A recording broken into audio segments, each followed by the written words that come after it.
Okay, let's talk about it. We're going to tackle one of the absolute hardest conversations you can have, telling a parent with macular degeneration that it might be time to stop driving at night. It's that moment where you're trying so hard to protect someone you love, but you don't want to strip away their independence. And the source material we're working from just nails it with this quote. It really is like walking a tightrope in the rain. You're balancing between safety and dignity, and one wrong move, well, the whole conversation just shuts down. It's over before it even begins. So here's how we're going to break this down step by step. First, we'll look at the night driving tightrope. Then we'll shift from argument to alliance. Third, we'll get the actual words that work.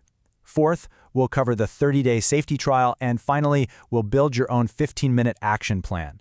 Okay, let's dive right in. First things first, we have to really get our heads around why this is so tough for everyone involved. We need to understand that tightrope you're walking. So what's actually happening here? Well, macular degeneration messes with your central vision. And at night, it's a whole different ballgame. You've got low contrast, everything's a bit fuzzy, and then bam! The glare from modern headlights just whites everything out. This isn't about skill anymore, it's about what the eyes can physically do. And this is probably the biggest hurdle you're going to face. Your parent might say, but I drive perfectly fine during the day. And you know what? They're probably right.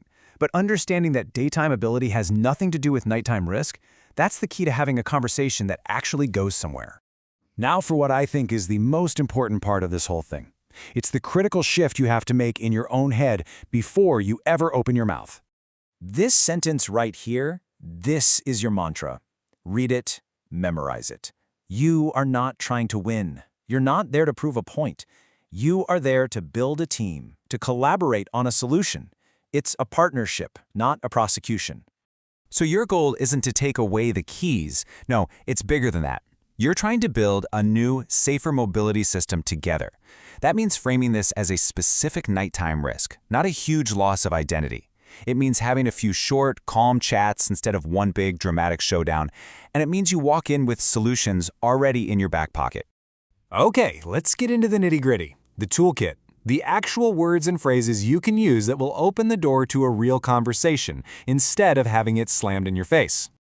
This 3-step script is just brilliant. It's a total game changer. You start with a factual observation, I notice.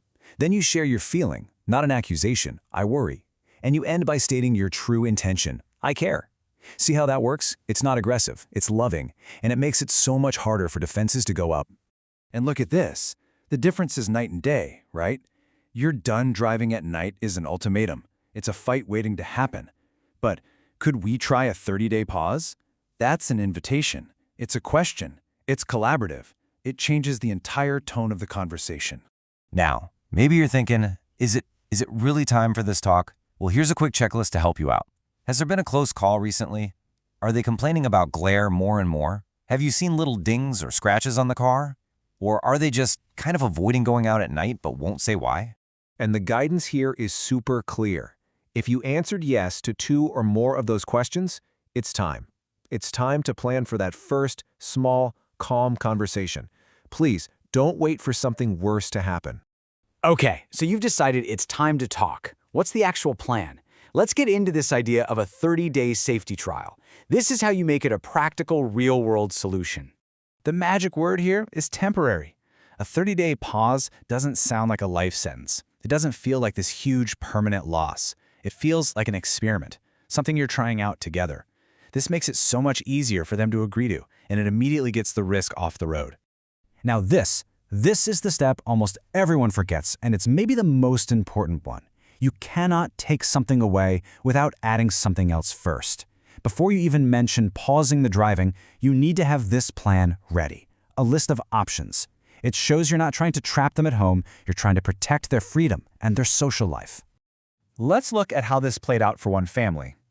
It probably sounds pretty familiar. The mom insisted she was fine. Her world was small, comfortable.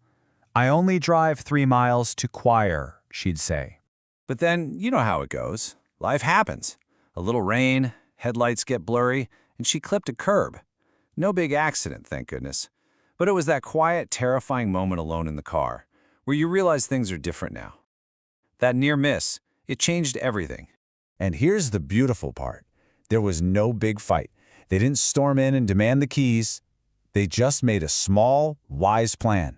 They used the trial method, arranged another way for her to get to choir, and it worked. Everyone got safer, and her dignity stayed completely intact. So, how do we make this real for you, right now? Let's turn all this information into your own personal action plan. This doesn't have to be some big, scary project. Just take 15 minutes and a piece of paper.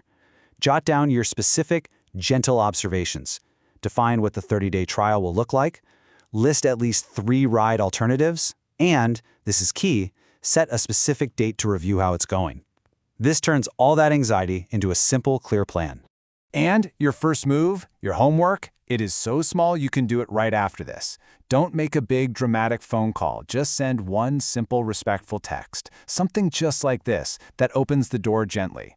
Because at the end of the day, remember this. You do not need one perfect, dramatic Hollywood speech.